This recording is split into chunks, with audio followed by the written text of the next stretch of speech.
ನೋಡಿ, ಒಂದ್ ಕಡೆ ಮೈಸೂರಿನ ಹಳೆ ಕೋರ್ಟ್ಗೂ ಕೂಡ ಬಾಂಬ್ ಬೆದರಿಕೆ ಕರೆ ಬಂದಿದೆ. ಇನ್ನು ಬೆಂಗಳೂರಿನ ಪಾಸ್ಪೋರ್ಟ್ ಕಚೇರಿಗೂ ಕೂಡ ಬಾಂಬ್ ಬೆದರಿಕೆ ಬಂದಿದೆ. ಕೋರಮಂಗಲದ ರೀಜನಲ್ ಪಾಸ್ಪೋರ್ಟ್ ಕಚೇರಿ ಇದು. ಕೋರಮಂಗಲದ ರೀಜನಲ್ ಪಾಸ್ಪೋರ್ಟ್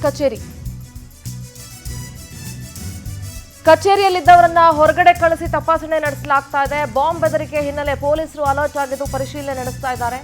ಸದ್ಯಕ್ಕೆ ಪಾಸ್ಪೋರ್ಟ್ ಕಚೇರಿಯನ್ನ ಬಂದ್ ಮಾಡಿ ತಪಾಸಣೆಯನ್ನ ಮಾಡಿಸ್ತಾ ಇದ್ದಾರೆ. ನೋಡಿ, ಫೇಕ್ ಕಾಲ್ಸ್ ಇರ್ಬೋದು ಅಥವಾ ಬೇರೆ ಏನೇ ಇರ್ಬೋದು, ಬಟ್ ವೆರಿಫೈ ಮಾಡಲೇಬೇಕಾಗುತ್ತೆ, ತಪಾಸಣೆ ಮಾಡಲೇಬೇಕಾಗುತ್ತೆ. ಬೇಕು ಅಂತಾನೆ ಕಿಡಿಗೇಡಿಗಳು ಈ ತರ ಮಾಡ್ತಾ ಇರ್ತಾರೆ. ಇಲ್ಲೇ ಬೆಂಗಳೂರಲ್ಲೇ ಇತ್ಕೊಂಡು ಎಲ್ಲರನ್ನೂ ಹೊರಗಡೆ ಕಳಿಸಿ ಪೊಲೀಸರು ಪರಿಶೀಲನೆ ನಡೆಸ್ತಾ ಇದ್ದಾರೆ. ಬಾಂಬ್ ಸ್ಕ್ವಾಡ್ ಕೂಡ ಬಂದಿದೆ.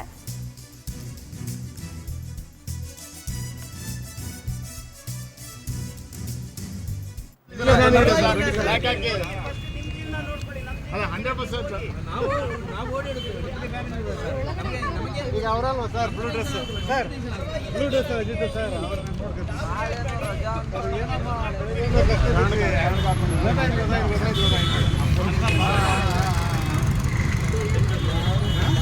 ಬಾಂಬ್ ಇದೆ ಅಂತ ರೆಡ್ ಕಾಲ್ ಬಂದಿದೆ ಸರ್. ಬಾಂಬ್ ಇದೆ ಅಂತ ರೆಡ್ ಕಾಲ್ ಬಂದಿದೆ, ಅದಕ್ಕೆ ಎಲ್ಲರೂ ಹೋಗಿ ಸರಿ ಆಯ್ತು ಬಿಡಿ.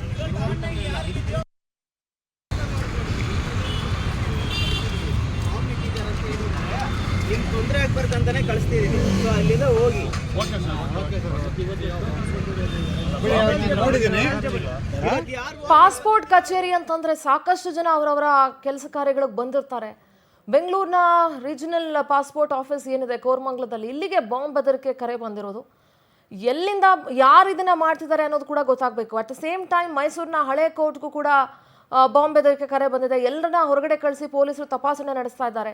ಎಷ್ಟು ಆತಂಕ ಇರುತ್ತೆ, ಎಷ್ಟು ಭಯ ಇರುತ್ತೆ, ಏನಾದರೂ ಹೆಚ್ಚು ಕಡಿಮೆ ಆಗ್ಬಿಟ್ರೆ ಎಷ್ಟು ಜನರ ಜೀವದ ಪ್ರಶ್ನೆ ಇದು. ಇಂಥ ಕಿಡಿಗೇಡಿಗಳು ಯಾರು ಅನ್ನೋದನ್ನ ಹುಡುಕ್ಬೇಕು ಫಸ್ಟ್. ಇಂಥವ್ರು ಯಾರು ಈ ಥರ ಬಾಂಬ್ ಬೆದರಿಕೆ ಕರೆಗಳನ್ನು ಹಾಕ್ತಾ ಇದ್ದಾರೆ, ಏನು ಎತ್ತ ಅನ್ನೋದ್ರ ಬಗ್ಗೆ ಗಮನ ಹರಿಸ್ಬೇಕು. ಮತ್ತೆ ಅದನ್ನ ತನಿಖೆ ಕೂಡ ನಡೆಸಬೇಕಾಗುತ್ತೆ. ಪೊಲೀಸರು ನೆಗ್ಲೆಕ್ಟ್ ಕೂಡ ಮಾಡೋಕ್ಕಾಗಲ್ಲ. ಅವ್ರ ಕರ್ತವ್ಯವನ್ನು ಅವ್ರು ಮಾಡ್ತಾ ಇದ್ದಾರೆ. ಅಟ್ ದ ಸೇಮ್ ಟೈಮ್ ಜನ ಕೂಡ ಆತಂಕಗೊಂಡಿದ್ದಾರೆ. ಏನಾಯ್ತಪ್ಪ, ಯಾಕೆ ಹೊರಗಡೆ ಕಳಿಸ್ಬಿಟ್ರು ನಮ್ಮನ್ನ, ಏನು ಎತ್ತ ಅಂತ ಹೇಳಿ. ಬೆಂಗಳೂರಿನ ಪಾಸ್ಪೋರ್ಟ್ ಕಚೇರಿ ಕೋರಮಂಗಲದಲ್ಲಿರುವಂತಹ ರೀಜನಲ್ ಪಾಸ್ಪೋರ್ಟ್ ಆಫೀಸ್ ಏನಿದೆ, ಇಲ್ಲಿಗೆ ಬಾಂಬ್ ಬೆದರಿಕೆ ಕರೆ ಬಂದಿರೋದು. ಹಾಗಾಗಿ ಕಚೇರಿಯಲ್ಲಿದ್ದಂಥ ಎಲ್ಲರನ್ನ ಕೂಡ ಹೊರಗೆ ಕಳಿಸಿದ್ದಾರೆ. ಜನ ಏನಾಯ್ತು ಅಂತ ಕೇಳ್ತಿದ್ದಾರೆ.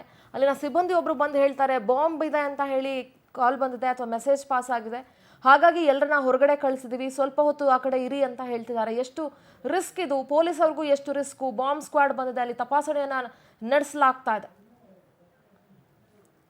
ಅಪಾಯಿಂಟ್ಮೆಂಟ್ ಇರೋರು ನಾಳೆ ಬರ್ಬೋದು ಅಂತ.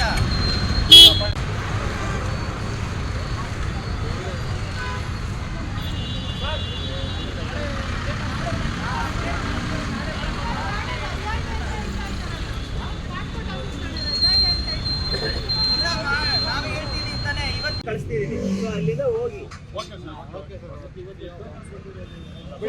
ನೋಡಿದ್ದೀನಿ. ಇವತ್ತು ಯಾರು ಹೋಗ್ತೀನಿ ಬನ್ನಿ. ಯಾರು ನಾಳೆ ಇಲ್ಲಿ ಸರ್ ಇದು ಪೇಪರ್ಸ್ ಸರ್ ಇದು ಪೇಪರ್ಸ್ ಈಗ ಬಾಂಬ್ ಇಟ್ಟಿದ್ರೆ ಬಾಂಬ್ ಇದೆಯಂತೆ. ಎಸ್, ನಮ್ಮ ಜೊತೆಗೆ ಈ ಘಟನೆಯ ಪ್ರತ್ಯಕ್ಷದರ್ಶಿ ಒಬ್ರು ದೂರವಾಣಿ ಸಂಪರ್ಕದಲ್ಲಿ ಜಾಯ್ನ್ ಆಗಿದ್ದಾರೆ. ಸರ್ ನಮಸ್ಕಾರ. ಮೇಡಮ್ ನಮಸ್ತೆ. ಸರ್ ನಮಸ್ಕಾರ. ರೀಜನಲ್ ಪಾಸ್ಪೋರ್ಟ್ ಆಫೀಸ್ ಅಂತ ಹೇಳಿದ್ರೆ ಸಾಕಷ್ಟು ಜನ ಬಂದಿರ್ತಾರೆ ಕೆಲಸಗಳಿಗೆ, ಸಾರ್ವಜನಿಕರು. ಆದ್ರೆ ಮೇಡಮ್ ಸುಮಾರು 200 ಜನ ಬಂದಿದ್ರು. ಎಲ್ಲ ಬೆಳಗಾವಿಯಿಂದ, ಹುಬ್ಳಿ, ಧಾರವಾಡದಿಂದ, ಮತ್ತೆ ಬಹಳ ದೂರದಿಂದ. ಓಕೆ, ನಾವು KGF ಇಂದ ಬಂದಿದ್ವಿ. ಮತ್ತೆ ಕೆಲವರು ಪಾಪ ಹಾಸನದಿಂದ ಎಲ್ಲ ಬಂದಿದ್ರು.